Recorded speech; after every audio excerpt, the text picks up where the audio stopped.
Selamat siang peserta webinar sekalian. Perkenalkan saya Dea dari Prospine Clinic. Webinar pada hari ini akan segera dimulai. Sebelumnya saya ucapkan terima kasih kepada Dr. Rahita Setiawati, DSP KFRK, Dr. Wiko Hartanti, SP KFR, Ibu Sirly Laurin, rekan-rekan para medis dan juga peserta webinar yang sudah menyempatkan waktunya untuk hadir pada webinar hari ini dengan tema penanganan spesialistik skoliosis idiopatik 2024. Selanjutnya, saya perkenalkan Ibu Sri Laurin yang pada hari ini akan menjadi moderator pada webinar ini. Untuk mempersingkat waktu, maka saya persilahkan kepada Ibu Sri Laurin untuk dapat memulai inti acara pada hari ini.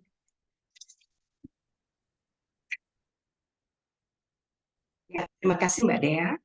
Selamat siang, saya ingin dulu pada semua para peserta yang sudah hadir join di webinar hari ini yang diselenggarakan oleh Prospine Clinic. Untuk itu, saya ingin mengingatkan, mungkin ada yang tidak tahu, tapi mungkin ada juga banyak yang sudah tahu, bahwa bulan Juni adalah bulan peduli skoliosis. Bulan di mana kita banyak berbicara tentang skoliosis, membagikan pengetahuan tentang skoliosis, bahkan menawarkan dukungan para penderita individu yang dengan skoliosisnya. Untuk itu, dengan sengaja, Prospine Clinic membuat suatu acara yang tadi sudah disinggung oleh Mbak Dea, yang berbicara langsung mengenai penanganan spesialistik skoliosis idiopatik. Nah, di dalam webinar ini akan berbicara pakar-pakar skoliosis di negara ini.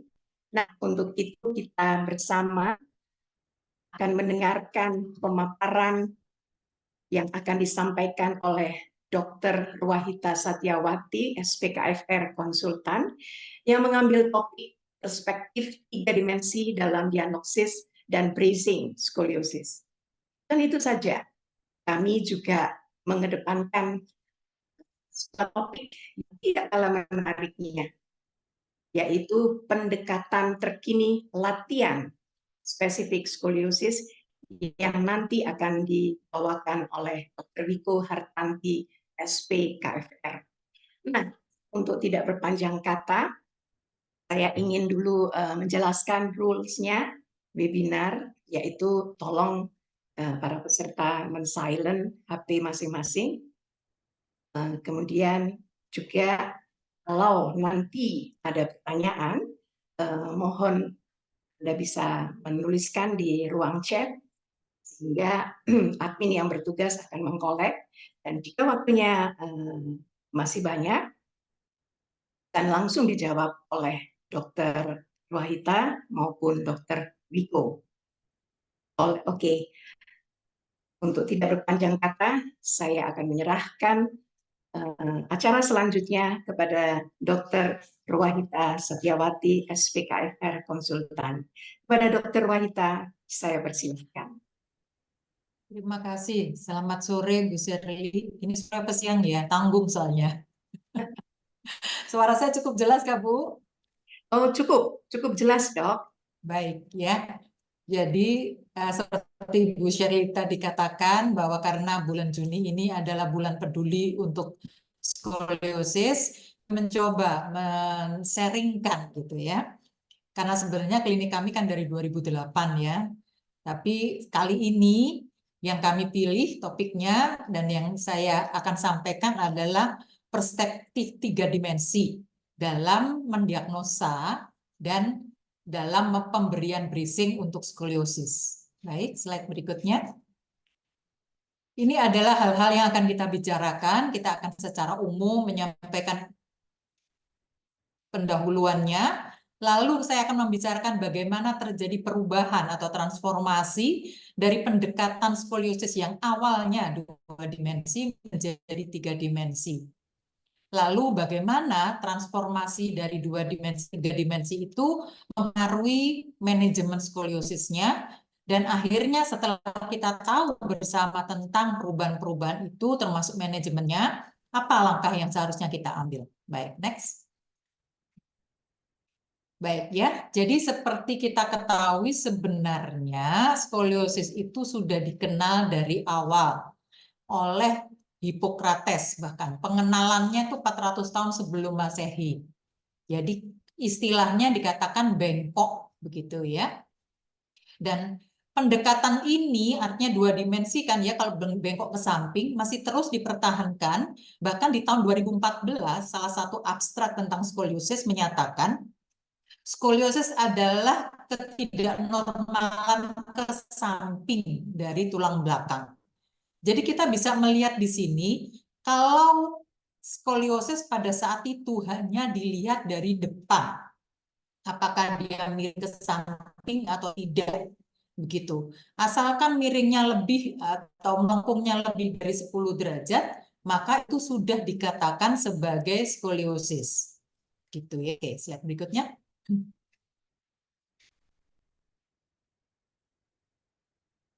Bisa slide berikutnya? Oke. Nah, berdasarkan itu kemudian manusia makin mengerti, ilmu kedokteran makin berkembang, sehingga dibuatlah klasifikasi karena ternyata penata laksanaannya berbeda. Ada skoliosis yang non-struktural. Artinya skoliosis non-struktural ini kelihatan ada skoliosisnya, tapi sebenarnya problemnya bukan di tulang belakang.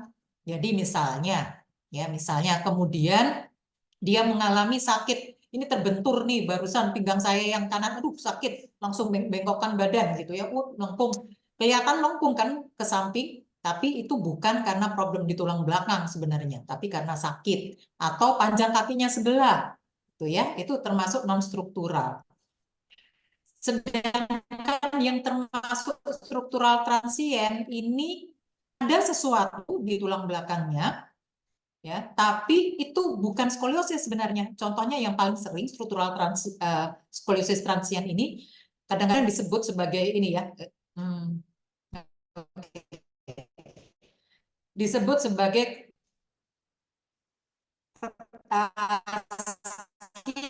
sciatic pain. Sciatic sebenarnya jepit antara di tulang belakang itu sebelah ya, kan sakit. Nah, untuk mengurangi sakit, maka dia akan membentuk skoliosis. Tapi sebenarnya bukan tulang yang melengkung. Nah, kalau tulangnya sendiri yang betul-betul melengkung itu baru disebut skoliosis struktural. Dan sebagian besar itu idiopatik, ya. Yang perlu kita ketahui, jadi kalau kemudian skoliosis itu ditemukan karena dari lahir, misalnya itu namanya kongenital, karena sebab saraf namanya neuro, sebab otot namanya neuromuskular, atau sebab contoh yang lainnya gitu ya, bahkan karena kecelakaan atau trauma, maka itu disebut sebagai struktural skoliosis. Tapi kalau nggak dicari-cari nggak ada, itu namanya idiopatik. Nah, saking banyaknya idiopatik ini, bisa selanjutnya Mbak, karena itu sekitar 80-85% pembagian untuk skoliosis idiopatik itu. Selanjutnya, misalnya kapan ditemukan skoliosis idiopatik itu, maka misalnya dinamakan infantile skoliosis idiopatik kalau ketemunya 0-2 tahun, sedangkan kalau lebih dari 18 tahun itu sudah disebut adult. Jadi ini grouping berdasarkan usia ditemukannya skoliosis itu. Sedangkan berdasarkan besar sudutnya, skoliosis itu bisa dibagi, ini pembagian yang paling detail ya, mulai low, moderate to severe, sampai very severe. Oke, jadi kita bisa melihat di sini bahwa ini besar sudutnya akan menentukan termasuk skoliosis yang mana, dan itu juga akan menentukan bagaimana tata laksana ini. Dia hanya mengatakan ringan, sedang, dan berat. Ini di grouping kurang dari 20 ringan, 21 sampai 40 kalau nawar sampai 50 itu sedang, kemudian di atas 50 itu berat. Sedangkan yang berikutnya ini adalah letaknya di mana? Apakah di leher servikal atau di leher dan punggung atas ya, servikotorakal, atau yang ini yang betul-betul di tengah gitu ya, atau agak ke bawah gitu ya, atau punggung bawah. Bawah ada lambar ya. Oke, slide berikutnya. Karena itu, kemudian pada saat kita membuat X-ray yang paling utama yang dibutuhkan adalah foto dari depan atau dari belakang. Sehingga kita bisa mengatakan, oh skoliosnya ke kanan, oh ke kiri, oh kurvanya yang atas itu lebih besar, major. Oh, yang bawah itu kompensasinya itu ya. Termasuk berapa besar sudutnya ditentukan dengan sudut COP yang paling umum sesuai SRS ya. Slide berikutnya. Oke, nah dari situ kemudian kita bisa mengerti bahwa dikembangkanlah berdasarkan tadi ya pemahaman 2 dimensi, kesepakatan bagaimana melakukan tata laksana untuk skoliosis idiopatik yang sebagian besar dari orang-orang yang menderita skoliosis ini. Nah, ini ada beberapa, kita lihat sini tujuannya, baik ini yang bahasa Inggris maupun yang bahasa Indonesia, tujuannya tidak satu. Saya harus jujur mengatakan bahwa seringkali yang membawa mereka itu ke kita, ya, ke kami, bukan kita ya, salah nih, ke kami itu adalah memperindah estetik. Padahal sebenarnya ada tujuan-tujuan lain untuk terapi yang lebih penting. Contohnya, dengan menghentikan progresivitas kurva, terutama pada saat pubertas, atau jika mungkin mengurangi besar kurva, maka kita sebenarnya sedang mencegah skoliosis yang kecil itu berkembang menjadi tambah besar, ya, sehingga mempengaruhi pernafasan atau dikatakan di sini, jadi bisa mencegah atau menangani disfungsi respirasi atau pernafasan. Kenapa? Karena skoliosis yang makin besar, ya, sampai di atas 40, di atas 50 lah, itulah yang menyebabkan kemudian seseorang akan sesak dan itu indikasi operasi. Bahkan dikatakan kalau di atas 60 derajat maka itu akan mempengaruhi kerja daripada jantung. Sedangkan skoliosis yang tidak terlalu besar tapi juga tidak terlalu kecil, jadi di atas 20, di atas 30 derajat, suatu saat akan nyeri. Jadi ini adalah tujuan-tujuan yang sebaiknya tetap dipertimbangkan untuk kita yang membantu penderita skoliosis, jadi misalnya keluarganya untuk mengingatkan. Jadi yang kami perhatikan bukan hanya keindahan atau kosmetiknya. Baik, slide berikutnya. Bisa slide? Oke. Jadi karena seperti itu, sekali lagi, maka skoliosis yang pendekatan lama itu biasanya dilakukan ronsennya, ya, untuk menegakkan diagnosis pakai ronsen, cukup 3 posisi ini. Dari depan, berdiri tegak, begitu ya, lalu dibuat miring, kami ngomongnya bending ya, miring ke kiri, sehingga kita bisa melihat, oh ini kalau disimulasi miring ke kiri, ternyata dia bertambah besar. Sedangkan kalau disimulasi miring ke kanan, dia akan berkurang. Jadi kita bisa melihat di sini bahwa skoliosis ini masih cukup fleksibel, masih mungkin untuk kita berikan terapi yang harapannya memperkecil. Tadi kan ada ya, mencegah progresivitas atau bila mungkin mengecilkan. Baik, slide berikutnya. Jadi kita bisa melihat di sini bahwa tata laksana skoliosis idiopatik yang lama itu menggunakan pembagian 2 hal besar, 2 grup besar, yaitu skoliosis yang belum matur pertumbuhannya atau belum selesai pertumbuhannya, dan skoliosis pada penderita yang sudah matur atau sudah selesai pertumbuhan. Untuk penderita yang belum selesai pertumbuhan, di besaran sudut 25 sampai 45 derajat, maka kita akan berbicara tentang bracing. Ya. Tetapi jangan lupa bahwa namanya observasi di sini harus disertai dengan exercise. Jadi tetap termasuk kalau lebih dari 45 ya, kalau nawar 50 orang Indonesia suka nawar, itu tetap harus disertai dengan exercise. Tetapi pendekatan yang lama ini masih di 2007, ini sudah di 2007 bukan masih ya. itu dikatakan bahwa untuk kalau pertumbuhan sudah selesai di sudut berapapun, itu tetap hanya observasi untuk bracing. Begitu lebih 45 langsung disuruh operasi. Jadi di sini suruh exercise nggak bisa, ya udah operasi. Jadi berbeda ya. Tidak ada tempat bracing untuk yang sudah selesai pertumbuhan. Baik, slide berikutnya. Oke. Jadi kalau kemudian kita berbicara tentang bracing, karena tadi penegakan diagnosanya dan pemahaman dari skoliosis itu sendiri masih berfokus pada 2 dimensi, maka kita tidak heran kalau kemudian brace yang dikembangkan, sistem yang lama itu masih memakai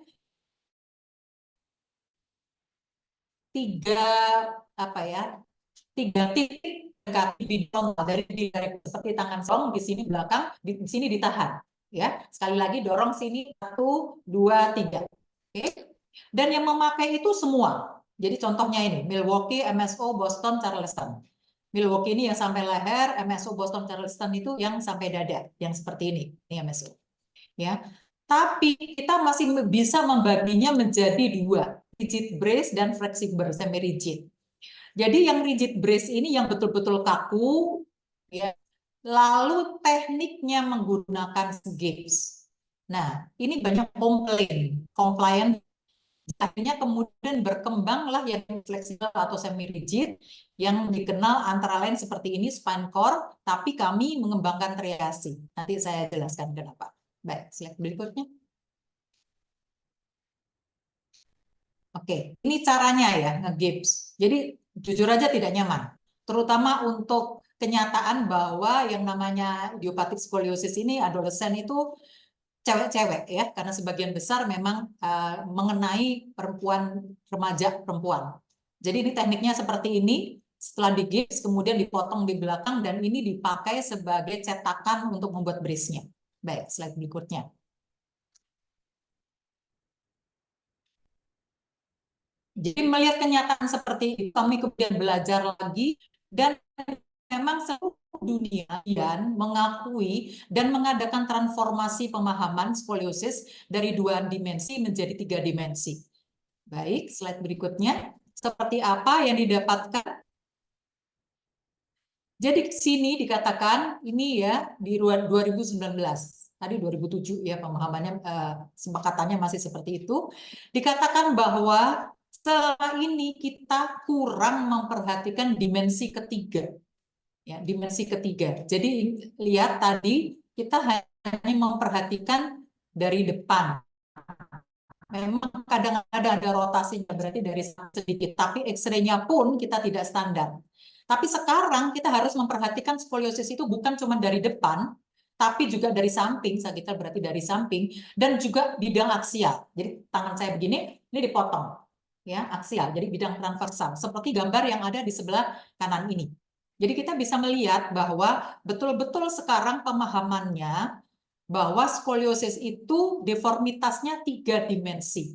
Jadi harus diukur secara akurat kalau ingin tata laksananya lebih akurat. Baik, slide berikutnya. Seperti apa gambarannya? Ini mudah-mudahan bisa cukup memberikan gambaran.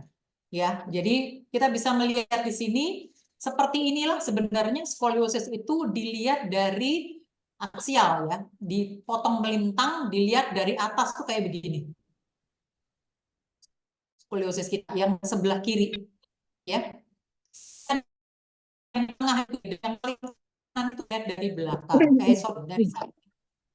Ya. Jadi kita bisa melihat di sini betapa sebenarnya X-ray itu yang selama ini kita buat hanya dari depan kemudian bending atau miring kanan miring kiri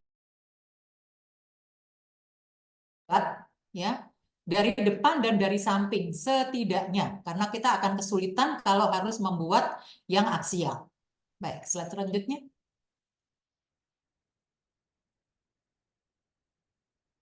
Ya, jadi sekali lagi dibanding dengan yang tadi yang hanya memotret atau melakukan X-ray, evaluasi X-ray dari depan, ya, maka selain dari depan kita perlu juga melakukan dari samping. Dan kalau diperhatikan para peserta semuanya, ini kita bisa melihat ada garis kuning yang tegak lurus di depannya itu ya, yang tegak ya, dan ada garis merah. Itu adalah central sacral line ya, CSVL itu central sacral line. Ini untuk melihat balance dari depan.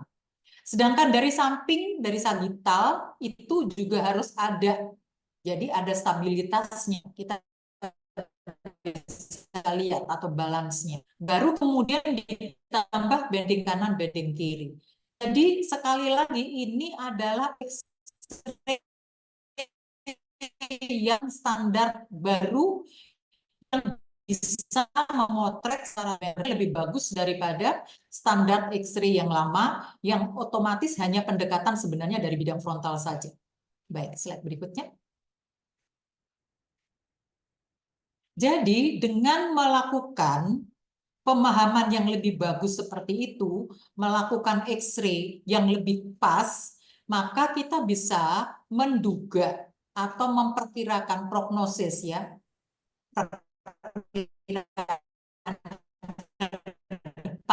Hasil terapi nanti seperti apa untuk setiap pasien.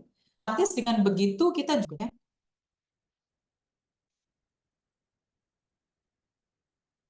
Baik, Mbak, bisa Mbak? Ya. Sekarang kita akan melihat bagaimana manajemen skoliosis diterapkan di klinik ProSpine. Slide berikutnya. Oke, ini perjalanan singkat dari klinik kami. Jadi kami berdiri tahun 2005, kami memulai dengan klinik pertumbuhan lebih tinggi. Jadi growth tolerant klinik ini menjadi layanan satu-satunya di klinik ini. Tetapi pada 2008 berdasarkan penelitian yang kami lakukan, ternyata sepertiga dari klien yang mengalami gangguan dalam pertumbuhan itu memiliki skoliosis, terutama yang adolesen idiopathic skoliosis. Jadi setelah 2008 kami mulai mengembangkan selain growth tolerant klinik, kami mengembangkan scoliosis correction klinik. Lalu gambarnya penderita klinik kami, maka di 2011 kami mengembangkan juga backpack klinik. Ternyata yang datang bukan hanya yang teenager, tapi juga yang sudah dewasa atau adult scoliosis, bahkan scoliosis degeneratif. Sehingga kami mengembangkan layanan yang disebut back pain clinic. Baik, slide berikutnya. Sekarang kita melihat bagaimana brace-brace yang dikembangkan di klinik. Jadi awal-awal kami menggunakan yang rigid yang lama, jadi yang seperti bahkan yang lebih kosmetik lebih bagus, kontrolnya juga masih ada dan comfort yaitu triasi. Jadi sekali lagi triasi ini terdiri dari 3C, 3C. Jadi dia kosmetik lebih bagus, lebih comfort dan lebih kontrol, tetap bisa mengontrol. Ya. Jadi kita melihat ini skor manajemen lama kelihatannya. Ya.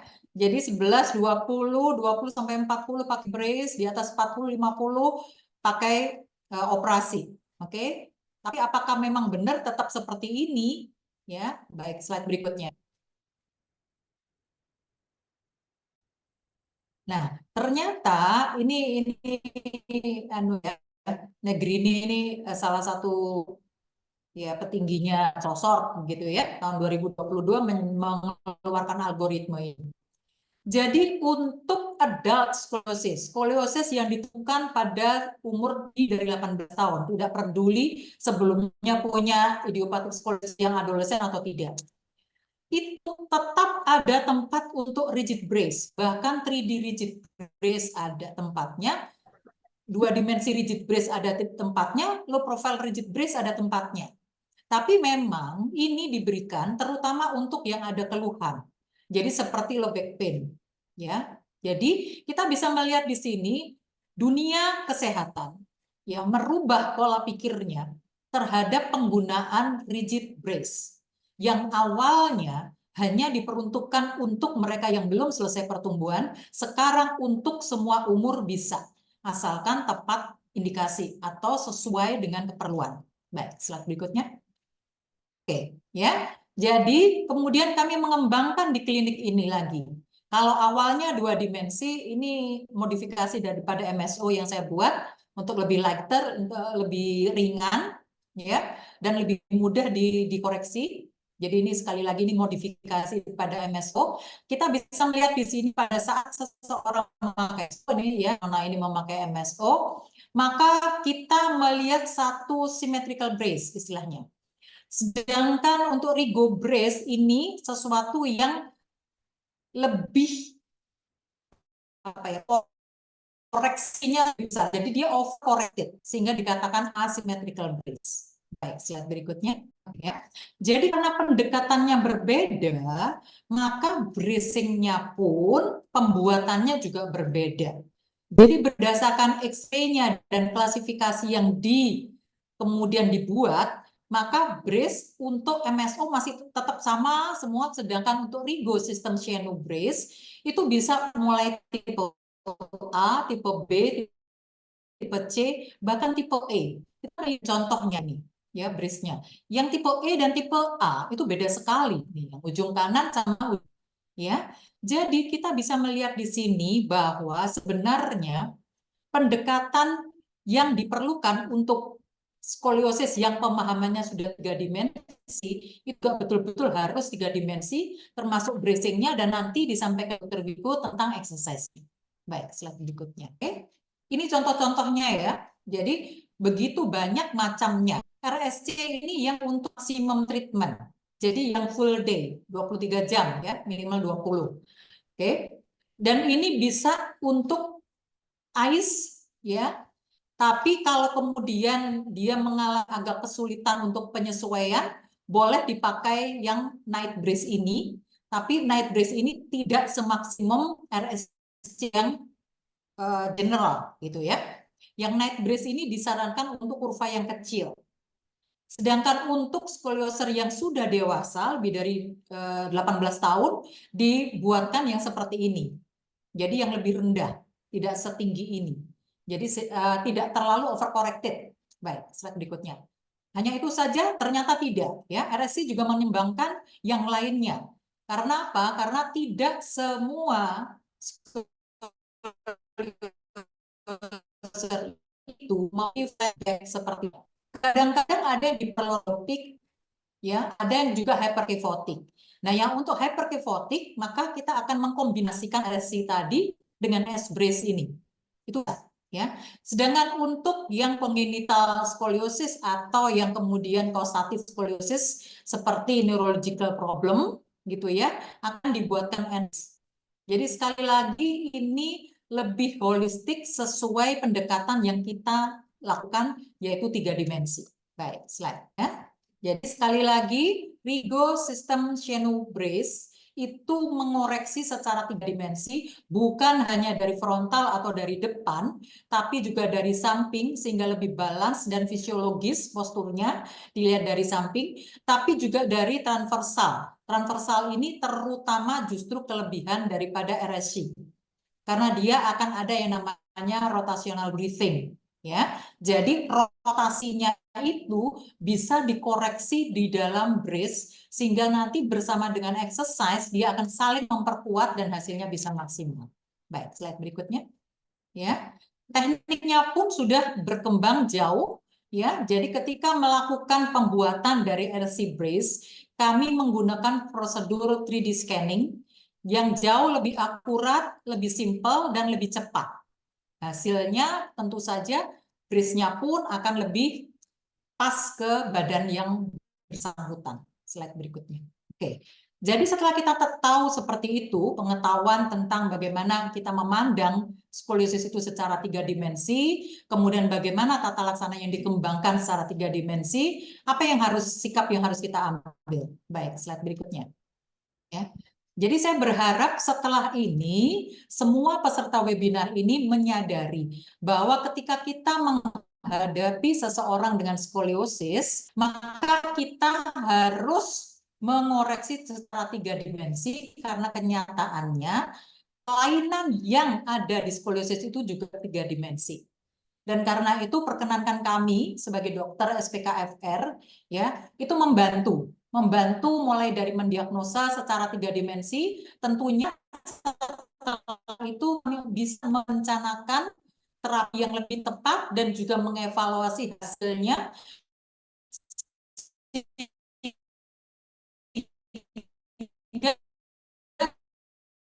semuanya secara optimal. Dan sampaikan adalah bahwa pengembangan RSI Brace itu dengan demikian mempertinggi potensi untuk skoliosis. Dan ingat tadi sudah disampaikan bahwa yang bisa memakai brace RSI ini bukan hanya yang remaja atau yang adolescent skoliosis, tapi juga causative skoliosis bahkan pada dewasa ataupun lansia. Tetapi tetap spesifik. Dan ini bisa diumpamakan seperti mata uang yang berjalan paralel. Jadi nggak bisa satu sisi saja, tapi harus kedua-duanya berjalan paralel. Dan dengan demikian baru tata laksana skoliosis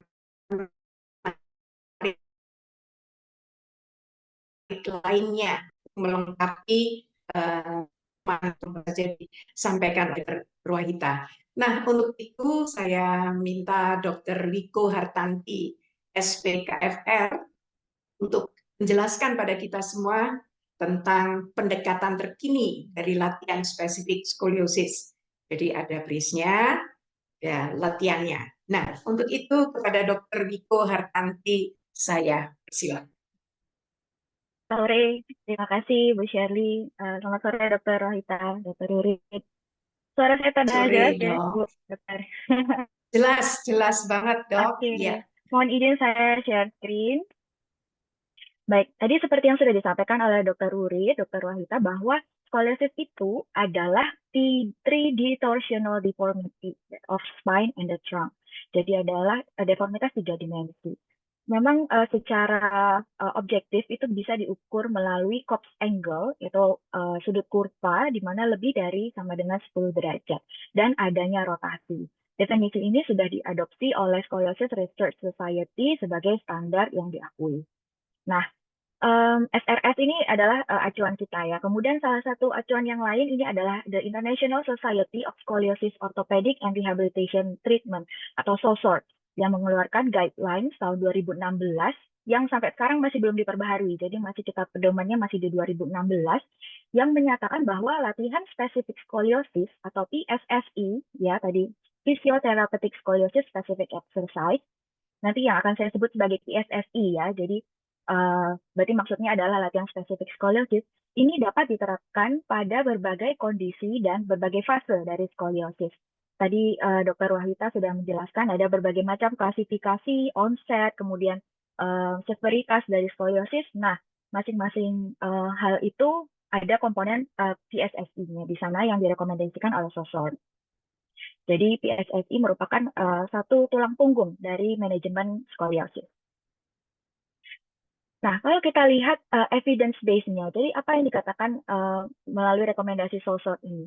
Bahwa terapi skoliosis, terutama yang secara konservatif, di mana belum masuk ke rekomendasi surgery, maka prinsip umum untuk dilakukannya PSSI itu pertama adalah untuk mencegah adanya kompresi asimetris, terutama yang terjadi pada tulang belakang.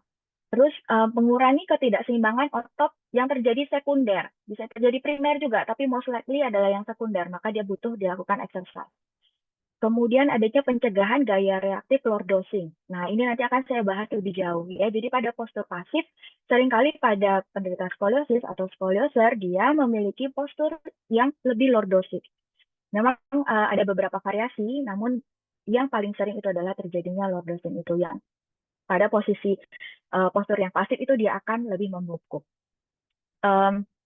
Kemudian adanya pencegahan gaya torsi asimetris dari gaya berjalan.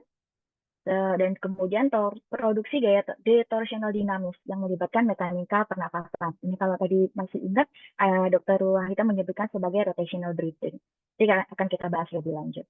Atas dasar itu, di SPTS ini atau sekolah Rigo konsep ini, dia memiliki tujuan untuk memperbaiki postur dan estetika dari skoliosis. Kemudian menstabilkan tulang belakang dengan menghentikan adanya perkembangan kurva.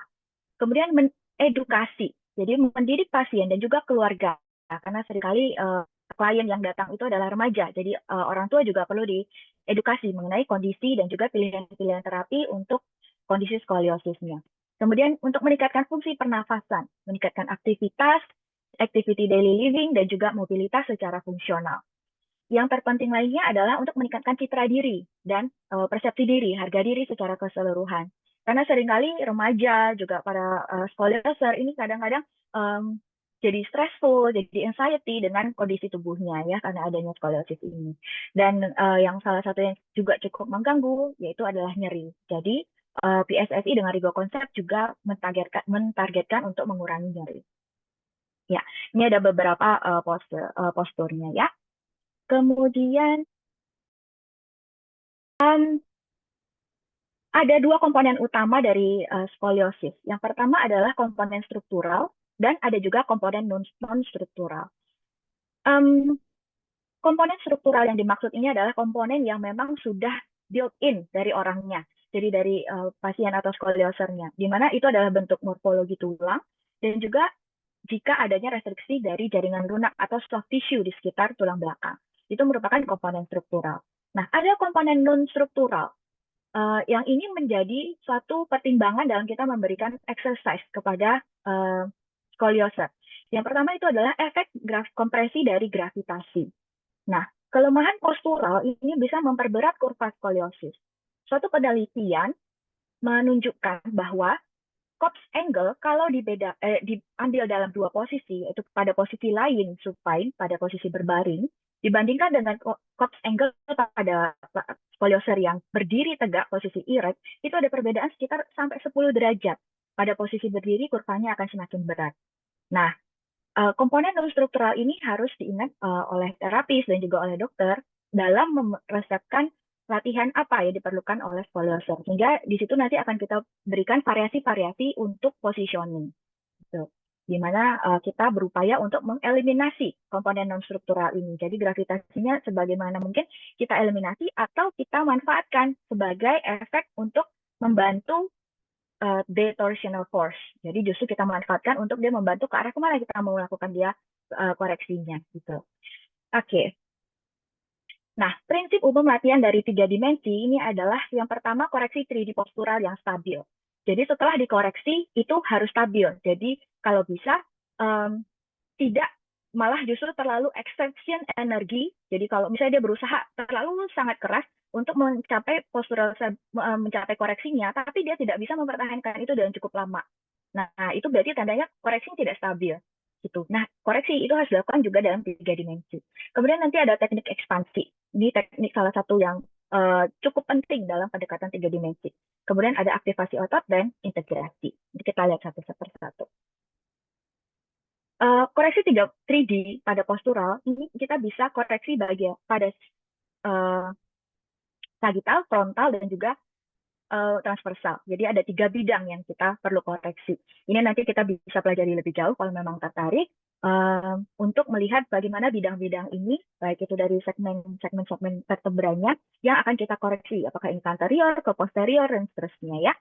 3 dimensi, intinya harus stabil. Yang berikutnya adalah teknik ekspansi. Tadi kita mengetahui bahwa 3 dimensi, maka ada 3 bidang berarti. Bidang sagittal, yaitu dari depan ke belakang.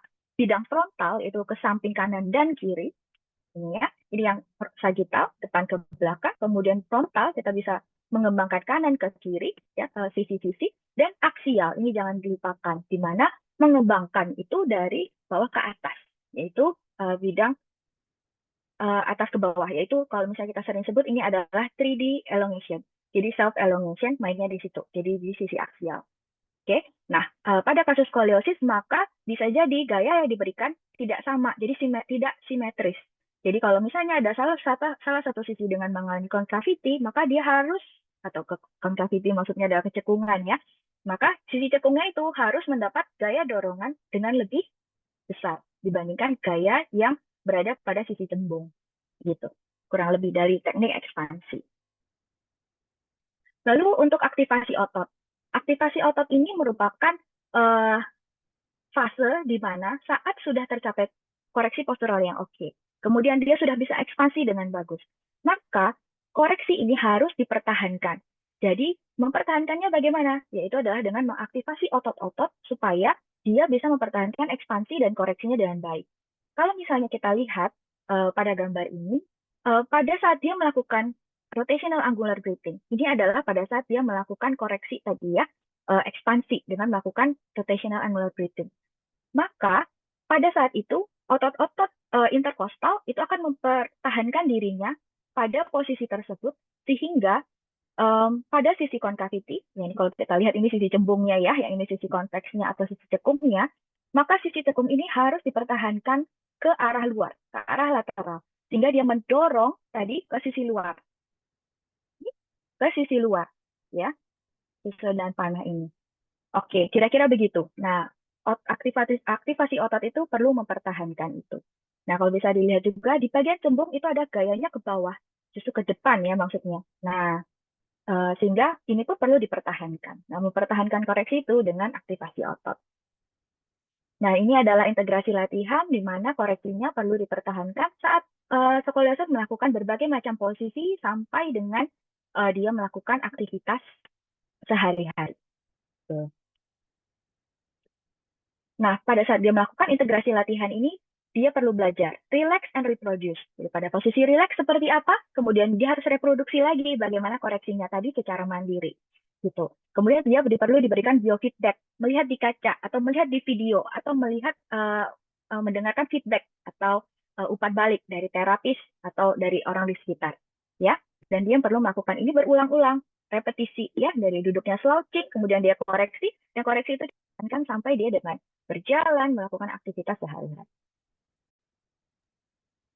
Terima kasih Dr. Wiko Hartanti untuk pemaparannya. Wow, menarik banget ya. Brace ada latihan dan memang harus itu keduanya harus dijalankan ya Dok ya. Nah, sekarang kita akan masuk di dalam sesi tanya jawab nih. Kedua, para peserta bisa menulis di kolom chat atau bertanya langsung dengan membuka mic-nya ya, kemudian bertanya langsung kepada dokter siapa yang mau dituju. Atau jika tidak, tolong ditulis di kolom chat. Nah, admin akan mengumpulkan pertanyaan yang ada, tetapi yang sudah masuk di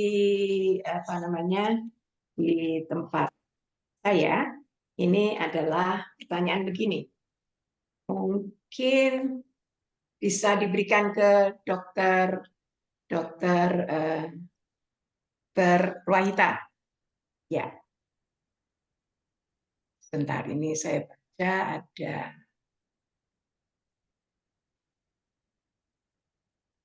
Ya, ini ada pertanyaan Dr. Wahita. Ya, Ibu. Nah, pertanyaannya ke saya adalah apa perbedaan skoliosis dari masa anak-anak, remaja, dan dewasa? Nah, bedanya apa, Dok? Ini ditanyakan, Dok. Oke, baik. Jadi ini kapan nemunya tadi ya? Memang ada yang infantil dan sebagainya. Ya, betul, Dok. Ya, itu kan. Kalau yang adult berarti di atas 18 tahun ya, yang dewasa. Baik, ini pertanyaannya bagus sekali karena memang kenyataannya berbeda, Bu.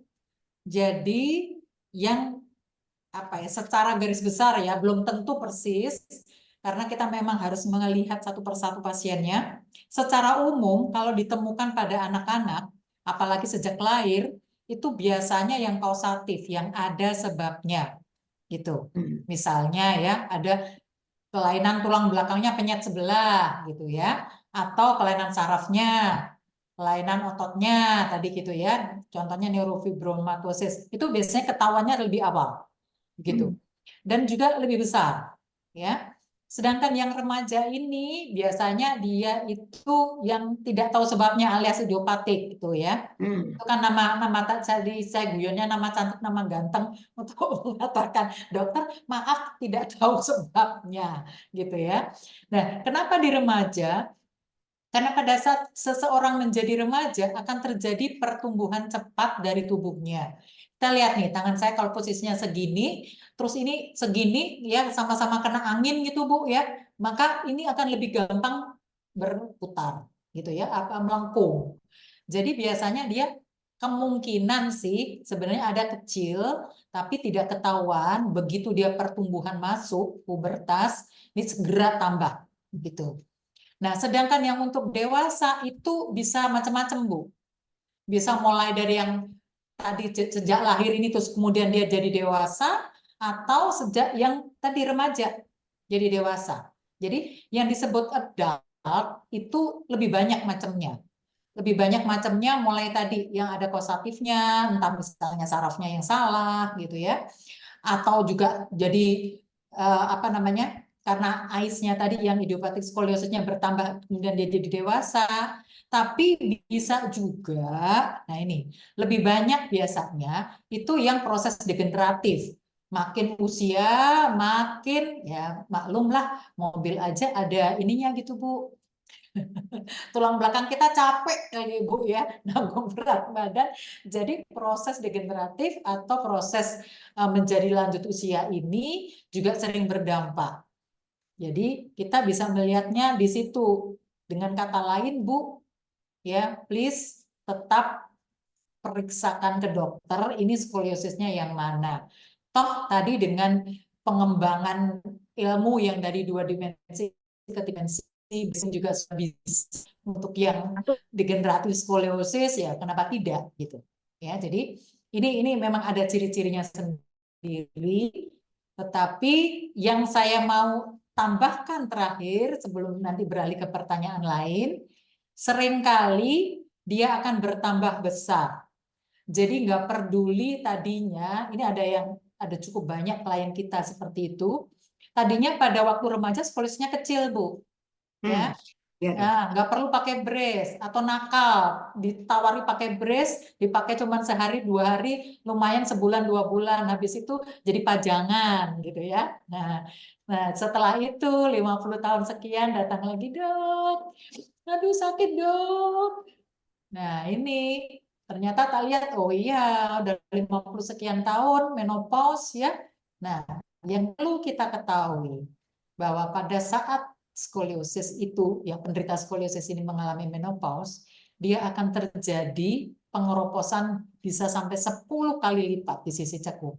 Jadi itu sebabnya seringkali dengan bertambahnya usia, kemudian menjadi lebih besar dan lebih menyakitkan, serta tadi mempengaruhi nafasnya. Ada yang bahkan jalan 100 meter, dok rumah saya nggak sampai 100 meter. Dari rumah, dari halaman belakang sampai ke depan, saya nyapu sudah sesak. Ya, jadi itu bermacam-macam dan memang berbeda. Begitu Bu, mudah-mudahan cukup jelas. Terima kasih. Ya dok, terima kasih dok jawabannya. Ya memang ya dok ya, skoliosis itu tempatnya di belakang, jadi kita nggak bisa tahu dari awal ya dok ya. Akhirnya ya itu nama kerennya, nama gantengnya idiopatik ya dok ya. Ya. Oke, nah dok ini ada pertanyaan masuk. Dok, anak saya sudah pernah ambil paket terapi skoliosis di Prospan di BSD dan sudah selesai. Nah, mau melanjutkan lagi, tapi jauh jaraknya dari rumah. Oh, Cibubur. Oh, ya. Gimana anak saya bisa memulai lagi pemeriksaan dan terapinya, dok, selain di BSD? Terima kasih. Nah, ini saya nggak bisa menjawab secara langsung sebenarnya ya, karena kebetulan Dokter Rachel yang dinas di sana tidak bisa berhalangan ya ada acara keluarga. Baik, secara ringkas saya boleh katakan seperti ini. Saya sangat menganjurkan untuk kembali ke BSD, ya klinik kami yang BSD, untuk memantau hasilnya. Kalau boleh tahu gini, X-ray terakhir berapa? Nah, itu sudah berapa bulan yang lalu? kita harus tahu bahwa X-ray untuk skoliosis, pantauan skoliosis ya perkembangannya, itu sebaiknya diulang setiap 6 bulan. Begitu ya. Kalau pagi saya di Rumah Sakit Dr. Sutomo tambah lebih galak nih, tiap 3 bulan gitu ya. Di sini enggak lah, 6 bulan aja ya supaya paparan X-ray-nya enggak terlalu ini, tapi harus lengkap. Ya, tadi dari depan, dari samping harus lengkap. Maksud saya seperti ini. Kalau periksa di tempat lain, maka itu berarti memulai dari awal. Maaf ya Bu Silvi ya. Jadi Bu Silvi memulai dari awal pemeriksaannya dan sebagainya. Nah, saya lebih menganjurkan untuk bisa kembali ke cabang kami Prospen yang di BSD. Nah, kemudian bersama Dr. Rachel melakukan evaluasi seperti apa. Nah, kalau diperlukan, maka akan terjadi perubahan exercise-nya. Nah, nanti kalau sudah seperti itu, saya berharap bisa dihafal dulu ya. Setelah dihafal, bisa diminta Dr. Rachel mengirim ya anak ibu untuk ke dokter terdekat, dokter rehab terdekat.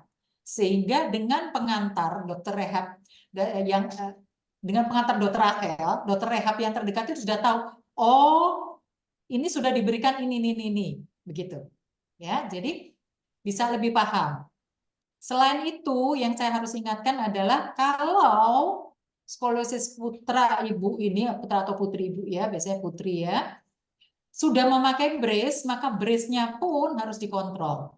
Gitu ya. Jadi yang harus dikontrol bukan hanya exercise-nya, Bu Sherry, tapi juga brace-nya. Cuman bracing itu biasanya kita ngeceknya sekitar 3 atau 6 bulan. Makanya itu biasanya yang 6 bulan berbarengan dengan X-ray tadi. Ya, apakah ini masih fit atau ini harus ada koreksi atau ada revisi. Ya, mudah-mudahan cukup jelas untuk Bu Sylvie Indira.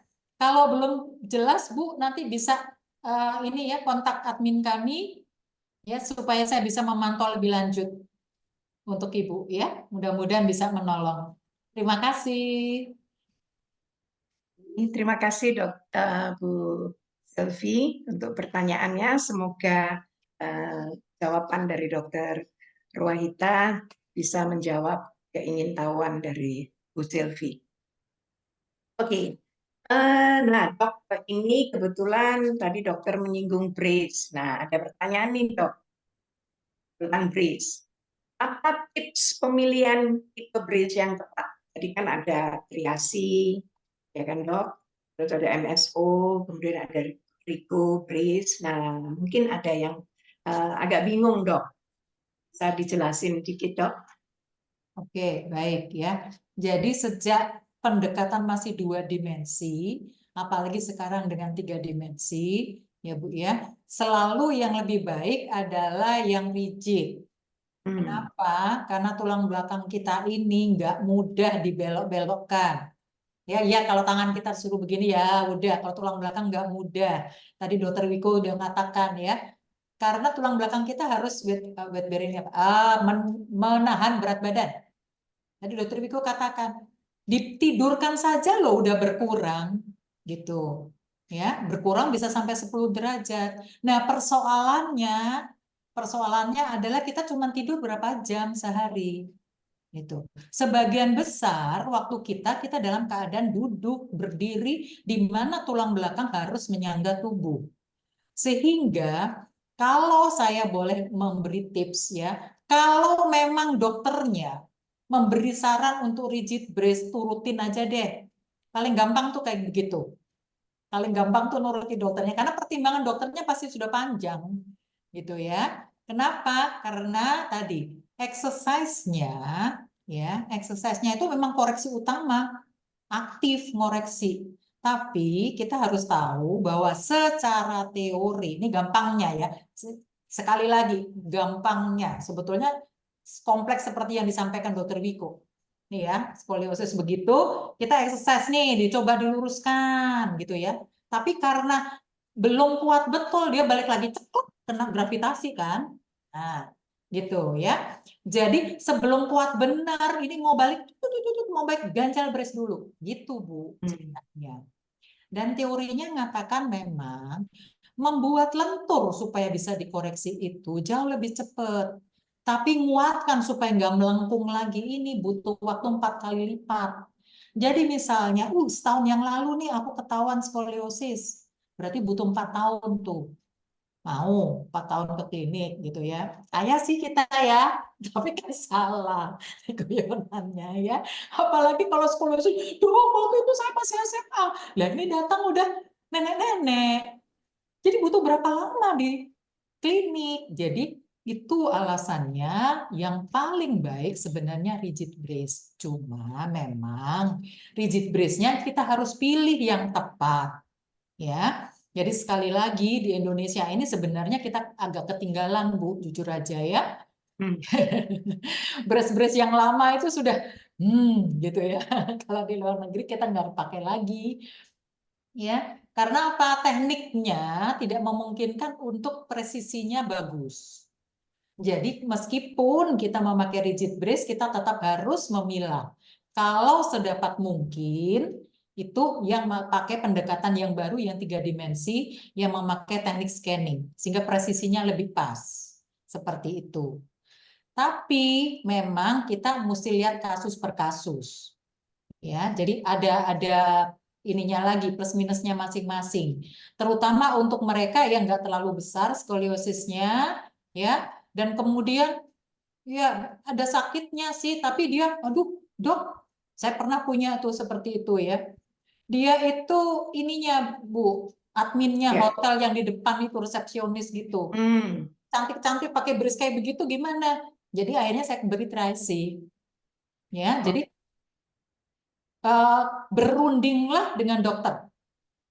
Ya, sampaikan tadi Dokter Wiko sampaikan bagaimana self image-nya segala macam, sampaikan. Saya kepengen yang begini-begini. Nah, nanti dokter akan memberikan alternatif.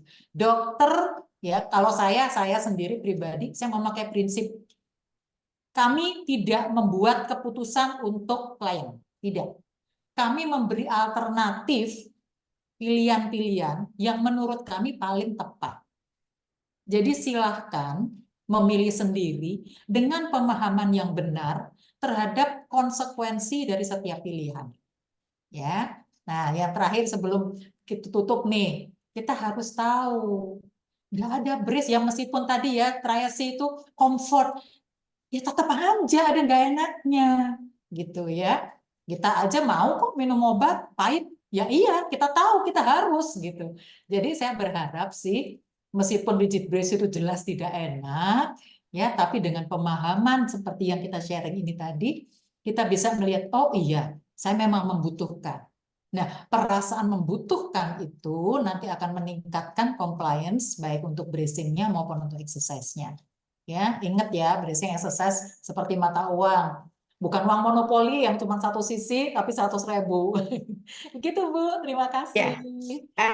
Penjelasan yang sangat komplit, Dok. Jadi kita bisa, karena pada akhirnya dokter yang memberikan alternatif ya, Dok ya. Nanti keluarga pasien yang akan menentukan pakai brace yang mana nih. Nah, ini masuk lagi pertanyaan untuk Dokter Wiko.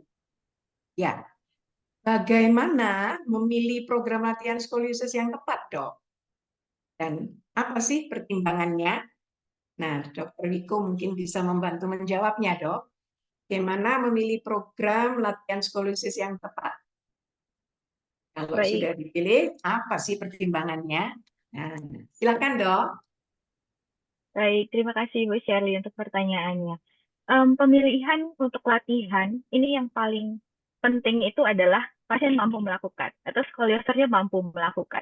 Jadi karena kita tadi sudah tahu bahwa skoliosis itu ada banyak sekali variasinya, tergantung usia dari kliennya, kemudian tergantung dari kondisi, apakah ada pemberatnya, alasan terjadi skoliosisnya apa, apakah dia memang murni idiopatik, gitu.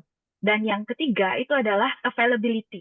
Jadi bagaimana dia bisa dapat mengakses pusat-pusat kesehatan seperti misalnya kita di klinik kita yang bisa melakukan latihan exercise yang spesifik.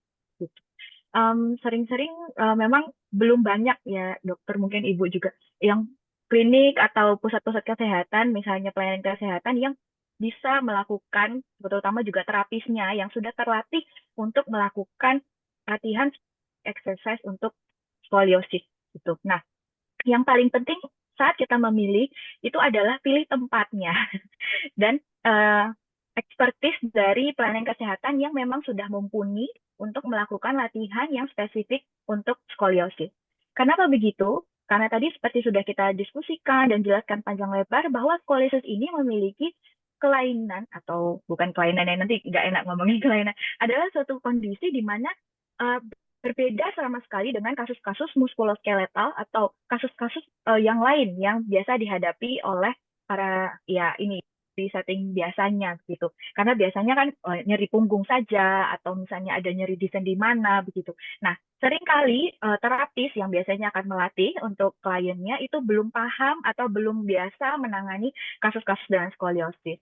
Jadi yang pertama adalah pilih tempatnya, kemudian kan dulu bahwa klien ini atau skolioser ini memahami teknik yang akan diajarkan. Karena tadi kita lihat sebenarnya school-nya ada banyak, pendekatannya ada banyak, tetapi prinsip utamanya itu ada 4.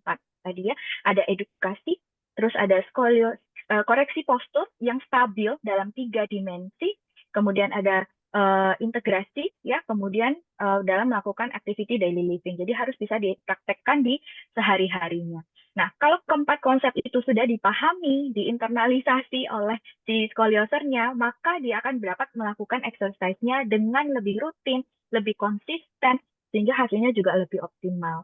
Gitu. Nah, ada baiknya mendiskusikan kondisi ini, pilihan-pilihan ini dengan dokter yang memang sudah berpengalaman dan juga mungkin sudah melalui pelatihan-pelatihan khusus untuk menangani kasus skoliosis sehingga pendekatannya bisa pas gitu dan bisa lebih optimal penanganannya. Kira-kira demikian, Bu Shirley. Mungkin Dokter Urit ada masukan, Dok? Saya kira cukup ya, hanya menitik beratkan pada 2 butir terakhir. Ya, jadi integrasi. Jadi seringkali itu kemudian sudah hafal, sudah cukup. Terus lupa sampai ke aktivitas kegiatan sehari-harinya. Ini yang sering lupa. Jadi latihannya hanya di klinik, Dokter Wiko, sukaannya. Begitu. Makasih. Ya, Dok. Terima kasih, Dok.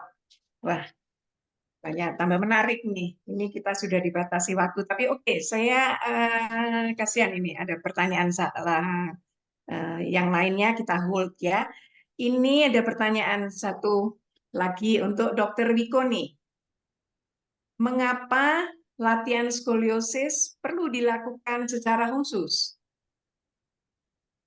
Beda dari fisioterapi pada umumnya.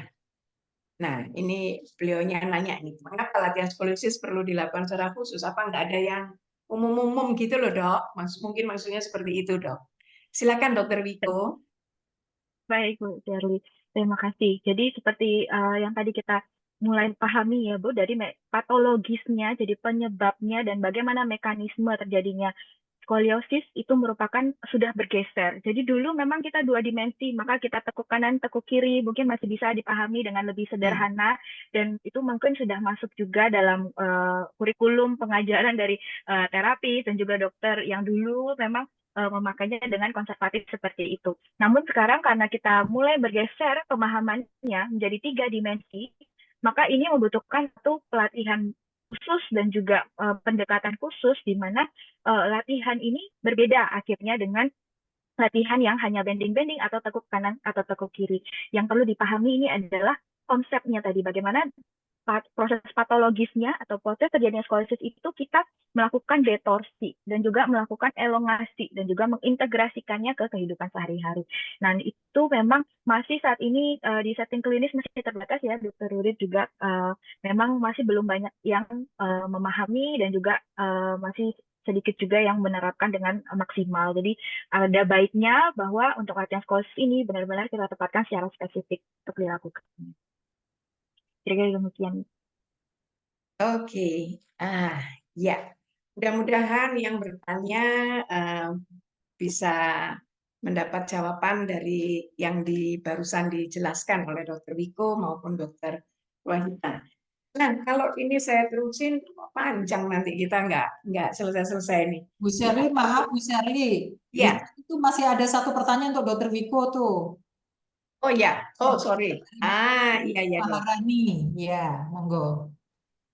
Yang ini ya dok ya. Berapa lama? Ya, Bukan Bu, ini saya oke. bacakan ya. Ya dok. Bu Maharani Audi Ningtyas. Oke. Katanya dok, skoliosis idiopatik 40 derajat umumnya dapat terkoreksi sampai berapa derajat dok dengan exercise. Oh, Makanya agak dokter. derajat. Ya, Baik, ya. terima kasih Dokter Urit. Ya, mohon izin Bu Shirley. Sebenarnya pertanyaan ini mungkin kita perlu arahkan dulu ya Bu. Jadi tadi seperti yang sudah disampaikan oleh Dokter Urit, untuk skema penanganan untuk skoliosis, kalau kurvanya sudah 40 derajat, maka itu sudah masuk dalam kategori kurva sedang berat. Nah, dan sudah masuk ke dalam tempat ranahnya untuk bracing, plus mungkin sudah kita perhatikan untuk siap-siap untuk nanti pakai pre-surgical gitu. Jadi kalau memberat lagi sedikit lagi dia akan masuk ke surgery. Nah, ranah ini sebenarnya ranah untuk bracing ya dokter untuk kasus ini. Sehingga tempatnya exercise, mungkin nanti sebelum Dokter Rurit memberikan tanggapan, jadi tempatnya untuk exercise pada kondisi skoliosis idiopatik yang 40 derajat itu adalah supporting, seperti mulai masuk tadi dua sisi mata uang dengan bracing. Jadi satu masuk exercise, satunya masuk bracing. Nah, ini berjalan bersamaan gitu. Jadi kalau hanya dengan exercise saja, pasti dia tidak ideal gitu. Dan mungkin nanti bisa dikoreksi juga ya dokter. Jadi kalau untuk penargetan koreksi ini memang sangat individualistik, jadi akan sangat berbeda sekali satu klien dengan yang lain. Jadi kondisi skoliosis satu dan kondisi skoliosis lain itu bisa berbeda. Terutama untuk kasus-kasus misalnya ini murni sudah jelas ya idiopatik, tidak ada penyebab neuromuskular yang lain. Maka kemungkinan besar skoliosis idiopatik yang sudah sampai 40 ini mungkin bisa diikuti dengan adanya hypermobility syndrome atau mungkin sudah hyperlaxity. Jadi sendi-sendinya memang joinnya sudah sangat lentur sehingga dia bisa mencapai ke kurva sedang berat ini gitu. Nah, kondisi seperti itu pun akan memperberat atau membuat jadinya prognosis untuk koreksi itu juga akan berbeda gitu. Mohon arahan mungkin dari Dokter Rurit untuk ini dok. Betul sekali. Jadi sekali lagi tadi ya, ini orang Indonesia suka nawar. Maaf Bu Maharani, saya ngomong ceplas-ceplos nih. Ya, jadi sebenarnya itu memang kita harus ingat selalu bahwa skoliosis yang kecil itu 20 atau di bawah 20. Ya, tapi ya wes nawar-nawar wes 25 wes gitu ya. Tapi kalau sudah di atas 25 mesti harus pakai brace. Tadi saya ingatkan tadi ya. Tadi dengan latihannya bisa. Tapi nggak kuat betul, mau jegluk mau turun lagi ganjal pakai brace seperti itu. Nah, brace-nya apa? Macam-macam tadi yang disampaikan ya. Sekali lagi, fungsinya latihan di mana? Nah, latihan itu justru mereka akan lebih siap memakai brace sehingga koreksinya lebih maksimal di situ, gitu ya. Jadi dipersiapkan badannya jadi lebih lentur tapi lebih kuat sehingga itu tadi. Jadi kayak mata uang tadi itu saling mendorong, terutama yang tadi ya rotational breathing-nya tadi itu diberi latihannya, tapi juga di dalam brace juga akan memberi efek itu. Jadi bareng-bareng seperti itu. Ya, jadi saya sekali lagi untuk yang 40 derajat ini mudah-mudahan ada kesempatan untuk ketemu kami di Prospine, ayo kami bantu ya. Cuman mohon maaf kalau sudah di 40 derajat ini rasanya tidak cukup dengan exercise saja. Jawaban Dr. Wiko sudah tepat ya, bergantung sekali dalam fleksibilitasnya. Ya, seberapa. Kalau yang terlalu lentur tadi, kalau saya ngomong tuh ya kayak gadis plastik gitu Bu. Aduh, bisa splitting pada usia ini ya. Dan kami biasanya ngeceknya gampang sih. Tak minta duduk kayak posisi W gitu. Ya, harusnya setelah 2 tahun nggak bisa. Nah, kalau masih bisa, itu ada Lexity. Dan ada beberapa tes lain untuk mengetahui kalau dia terlalu lentur, maka itu penguatannya harus lebih kuat lagi. Karena kalau tidak, nih yang terjadi, nih ya, saya contohin. Nih ya, skoliosis ya, kemudian dikasih brace. Nih, didorong sini ya, ini gampangnya tadi, 3-point pressure. Didorong begitu, tambah begini, Bu. Nah, ada yang kayak begitu. Ya, jadi ini harusnya kalau waktu didorong, nahan, jadi gini. Jadi itu kesiapan dari seseorang memakai brace sangat bergantung dari exercise-nya. Ya, monggo kalau Bu Maharani memang kebetulan ada keluarga atau penderita dari skoliosis, silakan memanfaatkan untuk bisa berkonsultasi kepada kami. Janjinya free ya Bu ya? Bu Free, Syafri? ya, free dok. Nah, Bu Maharani, silakan dipakai fasilitas yang ada, free konsultasi. Silakan. Saya nggak tahu Ibu Maharani Ada yang ngecek domisilinya di admin, mana. Bu. Maaf Bu, ada yang ngecek admin tanya, bisa nggak dapat materinya? Ya, untuk materi nanti kita mungkin bisa tinggalin nomor WA ya. Nanti kita akan kirim apa namanya ke yang bersangkutan ya. Silakan di Ya, chat di admin Dr. kami. Wiku sepakat dan saya sepakat untuk boleh materinya Ya, boleh. diberikan kepada Ya, yang berminat. ya. Dan out-nya nanti kita berikan. Betul. Tapi minta nomor WA-nya supaya bisa disampaikan. Oke, saya kira itu dok webinar kita kali ini dengan pertanyaan-pertanyaan. Kalau toh masih ada yang penasaran, mungkin bisa WA di flyernya kan ada ya nomor kami, bisa tulis di situ. Mengenai handout nanti kami akan kirimkan juga bagi yang memerlukannya. Silakan hubungi kami di admin ya. Oke, Dokter Ruwahita, terima kasih juga Dokter Wiko. Terima kasih. Oh, sebentar ada chat masuk ya. Oke, baik. Terima kasih Bu Maharani. Dokter Wiko, terima kasih juga yang sudah memberikan penjelasan yang begitu menarik. Ya, memang pada akhirnya harus ada tindak lanjut dari yang punya skoliosis ya, yang tulang belakang yang bermasalah, mungkin bisa ditindaklanjuti sehingga harus pakai brace kah, atau harus terapi, atau keduanya harus dikerjakan. Itu bisa nanti dokter akan menyampaikan dengan jelas. Baiklah, kalau gitu mungkin saya minta sebelum kita mengakhiri, benar-benar mengakhiri, mungkin Dokter Ruwahita bisa memberikan closing statement dok atas topik yang tadi dokter bawakan. Demikian juga sesudahnya saya mohonkan juga Dokter Wiko untuk mempersiapkan closing statement-nya ya dok ya. Silakan Dokter Ruwahita. Baik, terima kasih sekali Bu Sherly. Peserta webinar yang saya hormati, di bulan awareness skoliosis ini, mari kita bersama-sama meningkatkan pemahaman kita tentang skoliosis. Yang awalnya pendekatannya 2 dimensi menjadi 3 dimensi. Bukan saja untuk penegakan diagnosanya, tapi juga untuk tata laksananya. Dan klinik kami siap untuk membantu karena tata laksana yang kami kembangkan juga sudah mengarah ke pendekatan 3 dimensi, termasuk dengan RSC kami dan juga nanti dengan Dr. Wiko dengan exercise-nya yang spesifik untuk skoliosis. Kami yakin bersama-sama dengan pemahaman yang sudah match ini, kita akan bisa secara maksimal membantu mereka-mereka yang membutuhkan karena ada skoliosisnya. Terima kasih. Terima kasih Dokter Ruwahita. Silakan Dokter Wiko. Terima kasih Bu Sherly. Kepada seluruh peserta, terima kasih atas atensinya. Dan untuk kedepannya kita sama-sama berharap untuk pendekatan dan juga manajemen mengenai skoliosis ini bisa semakin dipahami oleh banyak orang, tidak hanya dokter, tidak hanya terapis, tidak hanya tim yang terlibat di dalam pengelolaan skoliosis, tapi juga orang awam untuk para ibu, ayah, dan mungkin paman atau tante gitu ya, semakin aware, semakin lebih baik karena keluarga kita, mungkin anak-anak gitu ya, perlu kita pahami bahwa kita harus aware. Jadi jangan sampai mereka ketahuan, wah sudah skoliosis-nya tapi sudah berat dan umurnya sudah lewat, maka tidak bisa ditangani dengan segera.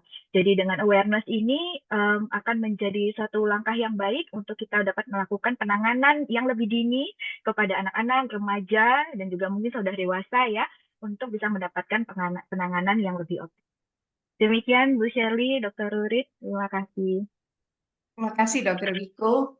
Nah, kita benar-benar sudah sampai di penghujung acara ini. Tetapi selaku moderator, saya mengingatkan fasilitas yang bisa digunakan, yaitu konsultasi gratis untuk para peserta yang ada, ataupun, oh saya nggak skoliosis, oh boleh diberikan ke keluarganya satu orang. Ya. Oke, terima kasih banyak sekali lagi kepada para peserta yang sudah mengikuti webinar kita kali ini. Juga untuk Dr. Ruwahita Setiawati SPKFR Konsultan dan Dr. Wiko Hartanti SPKFR. Saya atas nama manajemen Prospine Klinik mengucapkan banyak terima kasih. Nah, kepada para peserta lainnya, kita akan berjumpa di topik webinar yang menarik lainnya. Terima kasih, selamat sore semuanya. Terima kasih. Salam sehat selalu. Terima kasih. Sampai ketemu lagi.